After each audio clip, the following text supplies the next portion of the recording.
ছুটির দিনে বর্ষা বিকেল, বাইরে বেরো হওয়া যায় না, আবার বাসায় ইচ্ছে হয় বিকেলের নাস্তায় একটু স্পাইসি, একটু মুচমুচে কিছু খাই।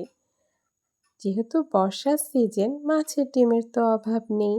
আমি এখানে রুই মাছের ডিম আর ছোলার ডালের বেসন নিয়েছি, সাথে কাঁচামরিচ, পেঁয়াজ, কিছুটা বাটা মশলা আর লবণ সব কিছু এভাবে হাত দিয়ে মেখে মাছের ডিমের চপ গোল গোল শেপ করে ডুবো তেলে হালকা আঁচে ধীরে ধীরে ভেজে নিতে হবে।